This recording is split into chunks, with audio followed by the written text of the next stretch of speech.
Hello, Happy New Year. I am back. Woo, took a few weeks off. It's great.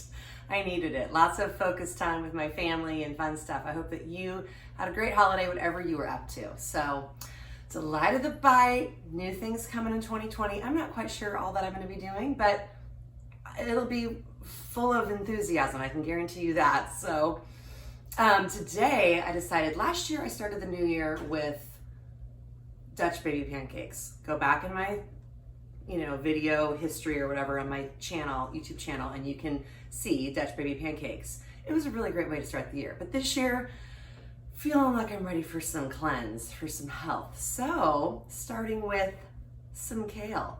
In fact, my favorite ever kale salad. I'm not really a fan of the kale salads. I feel like they're a little bit chewy. They're a little bit like, it just feels a little rough.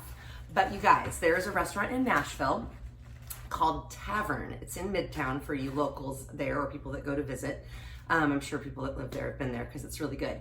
But they have a salad there called the Tuscan Kale and Parmesan. That's all it says under their salads. And it is super simple, very clean with its ingredients. I mean, it's pretty much like 4 or 5 things, which I've got back here. So actually, I'll just tell you right now. Currants, which are they're like a dried baby raisin. So a currant is, just a tiny little raisin. You'll see what that looks like. That adds some sweetness. Olive oil, lemon, Parmesan Regianno, kale, and some toasted almonds. So I want to talk about the kale first. So look at this guy. This is also known as Dinosaur kale, Tuscan kale, or on here, it's called Lacinato kale. If you have a hard time finding this, if your grocery store has a organic section, check there, because that's where I always find mine, is the organic section. And it's really dark, it's really healthy. It has, believe it or not, I've found this out and doing a little research for you guys. It has more iron in it than beef. Shocker. It is really, really high in vitamin A, so it's good for vision and skin. It also has more calcium than milk per calorie. So, a little trivia for you. But basically, if there's some things to know about kale. There's a lot of varieties. Curly kale is another one that's really kind of common. You'll see it's really curly on the edges. I personally love this one the best. Curly kale is great if you want to make kale chips. If you've ever tried that, Google it. It's really common, super easy, and very healthy.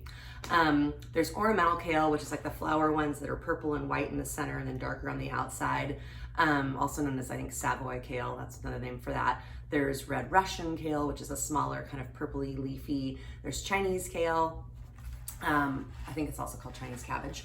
But anyways, we're talking all things kale today. So something that I learned, so basically the way I got this recipe, first off, I ate the salad. Second off, I called Tavern after we had gotten home. This was years ago. It's still on the menu, so that tells you it's a really good salad.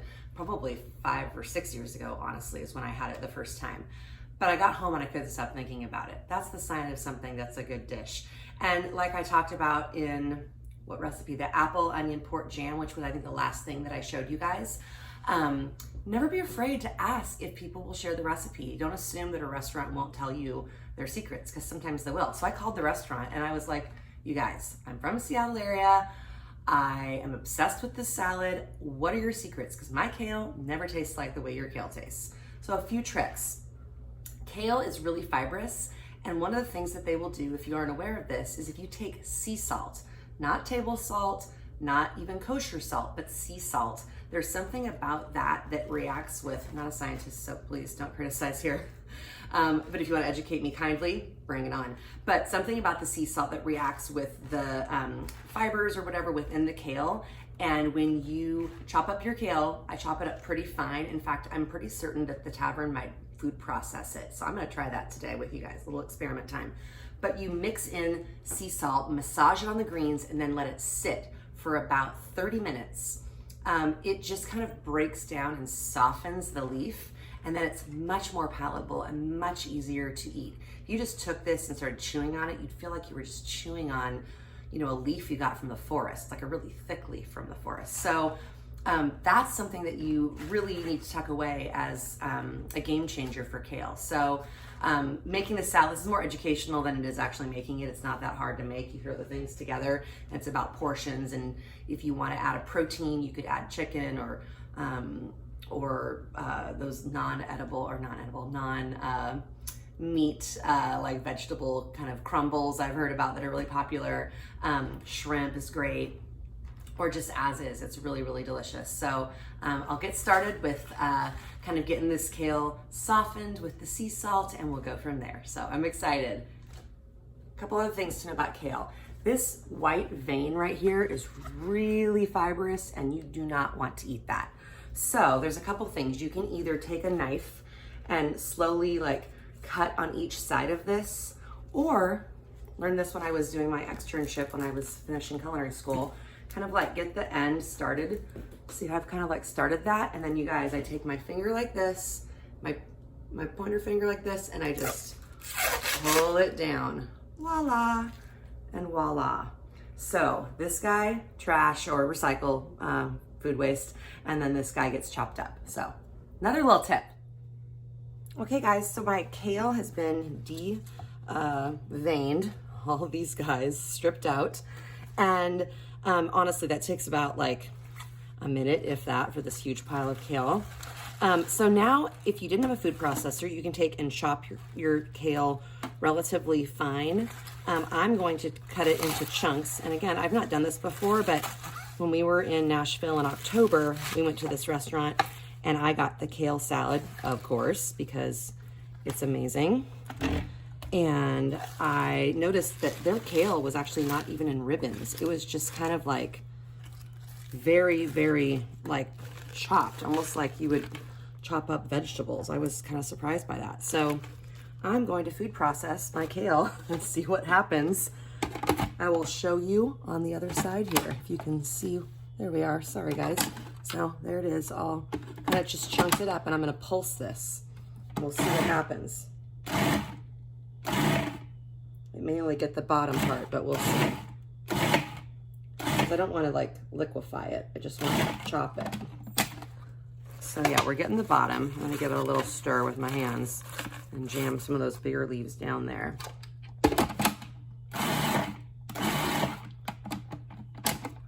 But you're glad you jumped on this experiment with me.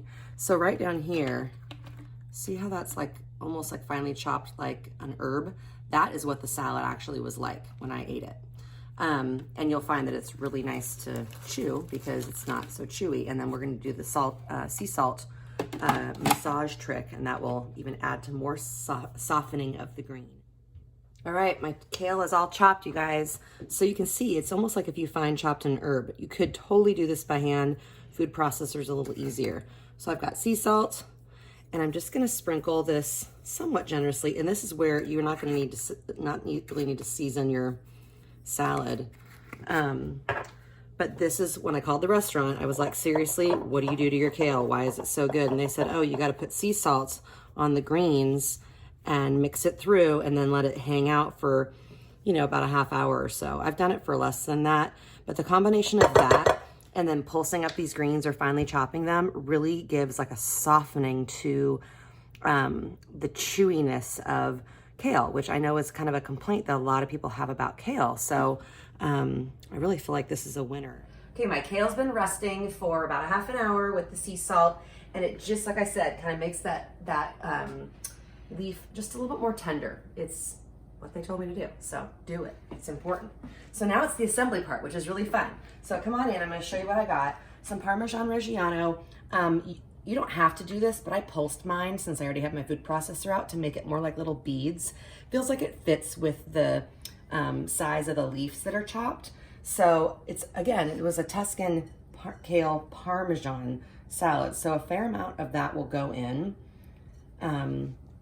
And then currants. Now, I am not a raisin gal at all.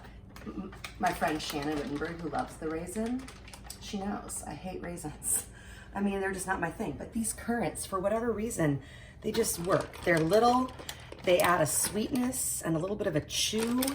And with all of this stuff, you guys, this really ends up kind of being about what you like, portion-wise. At the restaurant, I will say it's real generous on all the ingredients, which is probably why I love it. But at home, I tend to be a little lighter with the cheese, the currants, and the nuts. So it's a little more kale heavy. And then this is my salad dressing. Again, keep old jars around. I just mixed this up. It was 2 tablespoons of lemon juice, and I did 5 tablespoons of olive oil. So it's a little more than a 1-to-2 ratio. And then some salt and pepper. At the restaurant, I mean, I wouldn't be surprised if they just squeeze lemon and some olive oil straight on there, but I wanted to kind of show you guys this because sometimes it's hard to estimate how to know how much to do. Now, nuts would normally go in right now, but I want to serve some to my cute film guy, and he can't have those. So I'll mix them in after. So, I mean, I'm just using my rubber spatula here, but this is it. It's so easy. And it doesn't seem like much, but if you're trying to be healthy, but also you don't want your life to be like sad, this is your salad, because that cheese, like I said, adds that little bit of saltiness, and the currant adds a little bit of sweetness without being, you know, like too sugary. And then the lemon has this acidity. So it is a delight of the bite, if you ask me. Okay, so I'm gonna do a little bit more cheese. Come look in here and you can see now that I've mixed it up, there's not a lot of white specks. So I'm gonna go with a little more cheese and maybe a touch more of the currant. Because you really want that kind of balance of flavor in there. But again, you get to experiment. And then, like I said, you can add protein to this, and it's ready to go. So we're just gonna jump right into taste testing here. I'm gonna pour myself a little bit of this in my bowl. Oh, you guys, my mouth is literally watering. Like I said, doesn't look like much, but I'm telling you, this salad is really good. And I think that with a lot of things, it's about knowing those little nuances that really help kind of take something to the next level. I know that sounds like so corny and cliche, like the next level of food, but really, it makes a difference. So normally your nuts would be all mixed in here, but I'm super excited. Here's to starting January 2020 off with a little more green in my life, a little more green in yours. Give this one a try. Oh yeah, it's as good as I remember. You guys, the textures, the chewy, the crunchy, the salty, the sour, it's a total delight of the bite salad. Again, looks a little unassuming, packed with flavor.